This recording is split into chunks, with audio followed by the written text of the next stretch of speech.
Selain Daud, ada seorang yang bernama Asaf yang juga merupakan pemuji penyembah di bait Allah.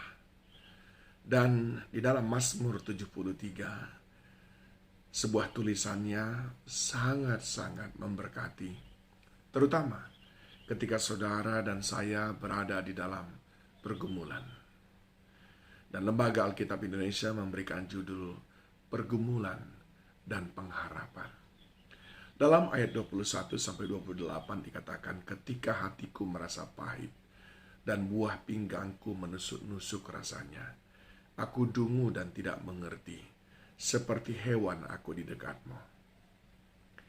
Saudara bisa membayangkan hal ini terjadi dalam hidup kita.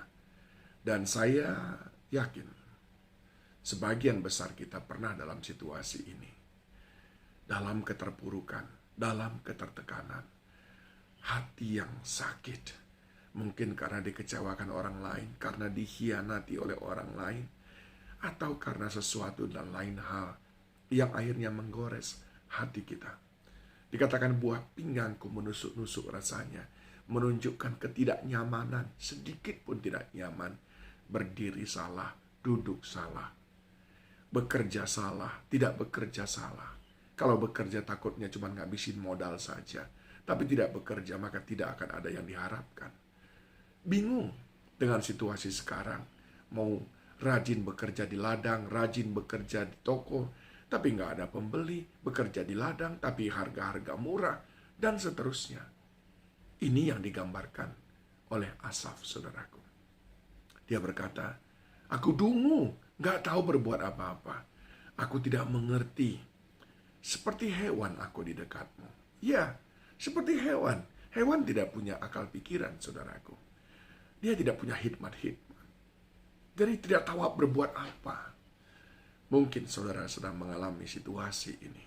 Ataupun kita perlu mempersiapkan diri ketika situasi ini suatu saat menghampiri kita.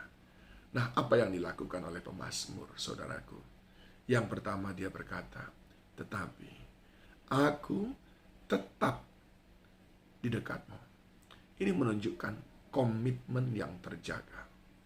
Yang pertama, dalam pergumulan sekalipun, milikilah komitmen yang terjaga. Percaya bahwa Tuhan turut bekerja dalam segala keadaan. Dan pemazmur berkata, engkau memegang tangan kananku. Sebuah ekspresi iman, komitmen yang didasari oleh iman percaya kepada Tuhan. Komitmen yang terjaga karena sudah demikian besar keyakinannya atas pemeliharaan Tuhan. Yang kedua dia berkata, saudaraku ayat 24, dengan nasihatmu engkau menuntun aku, dan kemudian engkau mengangkat aku ke dalam kemuliaan.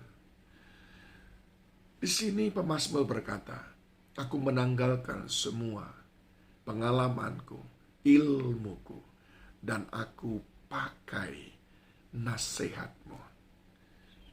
Di bagian lain, pemazmur berkata, firmanmu pelita bagi kakiku, terang bagi jalanku. Yang kedua, saudaraku, jadikan firman Tuhan, jadikan tuntunan Tuhan yang menentukan direction, menentukan arah kita melangkah. Di tengah-tengah kegelapan dunia ini, di tengah-tengah suramnya bisnis, suramnya ekonomi, dengar-dengaranlah akan suara Tuhan. Dia akan memberikan nasihat kepada saudara.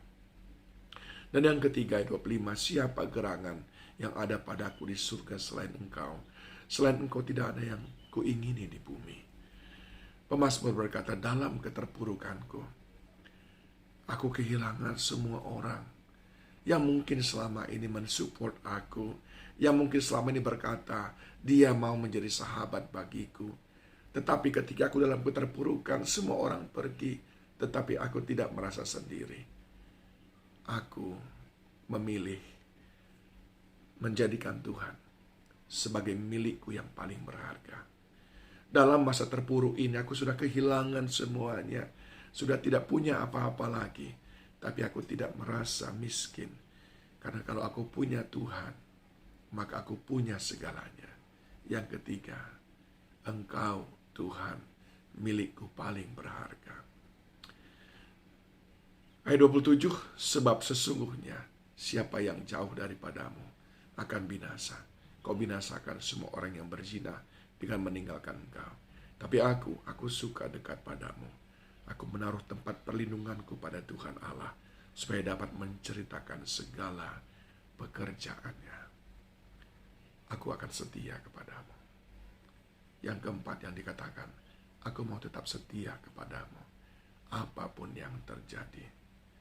Aku tidak mau menjauh, karena aku tahu kalau aku menjauh dari Tuhan, seperti banyak orang lakukan saat pergumulan datang, bukan makin mendekat, malah makin menjauh. Saat krisis datang, dia berpikir, aku harus menambah jam kerja. Mungkin betul, tapi kalau dengan menambah jam kerja, saudara mengurangi waktu bersekutu dengan Tuhan, sebuah kebodohan. Pemazmur mengajarkan kepada kita, semakin intim, semakin dekat dengan Tuhan, ketika berbagai macam pergumulan datang. Ada pergumulan, selalu ada harapan bersama dengan Tuhan. Tuhan Yesus menolong kita melewati masa-masa yang sukar ini. Shalom.